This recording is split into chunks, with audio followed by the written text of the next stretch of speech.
सुधीर मुनगंटीवार बोलत आहेत, थेट जाऊयात. आणि पुन्हा वर्षभर उत्तमातही उत्तम सेवा जनतेला देण्याचा प्रयत्न करतात. दीन दुर्बल शोषित पीडित अंध अपंग निराधार असहाय्य दलित आदिवासी शेतकरी शेतमजूर अशा वर्गाची सेवा करणं हे आपलं कर्तव्य आहे. ती कर्तव्य भावना इथून घेऊन जातात. लोकप्रतिनिधी आले नाही आहेत, काय म्हणाले? अजित पवार हा गट हा स्वतंत्र पक्ष आहे. तो भारतीय जनता पार्टीचा हिस्सा नाहीये.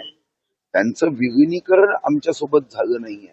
ही एक महायुती आहे आणि महायुतीमधल्या सर्व पक्षांनी आम्ही जो विचार धारण केला तोच केला पाहिजे असा दुराग्रह आम्हाला करता येत नाही. मग अन्यथा स्वतंत्र पक्ष का ठेवायचा?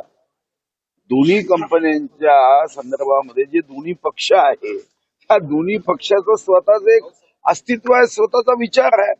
त्यांना आमचा आग्रह असूच शकत नाही.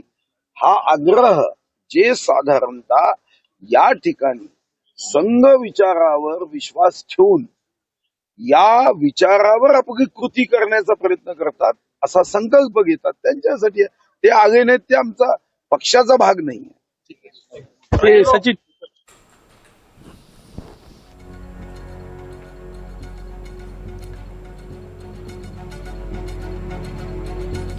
तर राष्ट्रवादी हा स्वतंत्र पक्ष आहे असं सुधीर मुनगंटीवार यांनी म्हटलेलं आहे.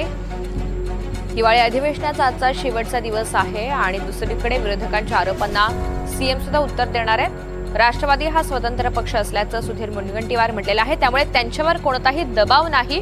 कोणत्या कार्यक्रमात सहभागी होण्यासंदर्भात त्यांनी हे भाष्य केलंय.